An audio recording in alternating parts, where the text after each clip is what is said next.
The red dust of Ryloth hung heavy in the air, not merely from the planet's natural state, but from the scars of occupation. Below, a vibrant culture was suffocating under the boot of Separatist forces, commanded by the grotesque Wat Tambor. The Twi'lek homeworld, once a beacon of art and diplomacy, was now a landscape of fear and subjugation. It was into this crucible of conflict that Mace Windu, Jedi Master and General, descended, tasked with liberation. But the battle he was about to face wouldn't just be fought with lightsabers and clone troopers. It would be waged in the shadowed halls of political distrust, a terrain often more treacherous than any battlefield. Windu arrived with the Republic's might, a promise of freedom to a people desperate for it. Yet the situation on the ground was far from straightforward. The Separatist invasion had fractured Ryloth, not just militarily, but politically and emotionally. On one side, you had Cham Syndulla, the charismatic and fiercely independent freedom fighter. Cham was a man of the people, leading a guerrilla war from the shadows. His forces often outmatched, but never outfought. He represented the raw, unyielding spirit of resistance, but also a deep-seated suspicion of external authority, even that of the Republic he ostensibly fought alongside. Then there was Senator Orn Free Taa, Ryloth's official representative in the Galactic Senate.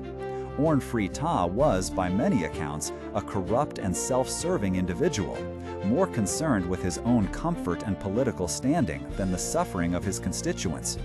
He had fled Ryloth during the initial invasion, returning only under the Republic's protective wing, a symbol of the old, often flawed political order. He yearned for a swift return to stability and the re-establishment of his authority, often at odds with the revolutionary spirit embodied by Cham. For Windu, a Jedi whose very essence was discipline, clarity, and direct action, this political quagmire was a profound challenge. He had little personal patience for the machinations of politics, viewing them often as distractions from the clear path of justice and peace. Yet, he understood, with an intuition sharpened by years of serving the Force, that true liberation on Ryloth could not be achieved by military might alone. The Twi'leks needed to be united, their leadership reconciled, for any victory to be lasting. This brings us to the heart of Windu's unique challenge and his often overlooked brilliance as a diplomat. He had to broker a fragile, almost impossible alliance between these two diametrically opposed figures. Imagine the scene: the stoic, formidable Jedi Master standing between the fiery, battle-hardened Cham and the plump, often whining Senator Taa. Windu didn't simply command them, he listened. He acknowledged Cham's legitimate grievances about past neglect and Taa's anxieties about maintaining order. He appealed to their shared love for Ryloth, reminding them that their personal animosities were trivial in the face of their people's suffering. He navigated the treacherous waters of their mutual distrust with an unwavering calm, cutting through the rhetoric to the core truth. Neither could achieve a full, lasting victory without the other. Cham needed the Republic's resources and the legitimacy of its political structure, which Taa represented. Taa needed Cham's popular support and the fierce determination of his freedom fighters, without whom the ground war would be infinitely harder. Windu, with his quiet authority and his deep understanding of strategy, both military and political, convinced them that their individual strengths, when combined, would create an unstoppable force for freedom. It was a testament to his wisdom that he saw not just the warriors or the politicians, but the deeply proud Twi'leks underneath, yearning for their home. With this uneasy alliance forged, Windu transitioned seamlessly back to his role as a general. His strategic command was impeccable. He devised a multi-pronged assault, leveraging the local knowledge of Cham's forces, the overwhelming power of the Republic military, and the strategic positioning secured by the political accord. The culmination of this campaign saw him personally leading the charge.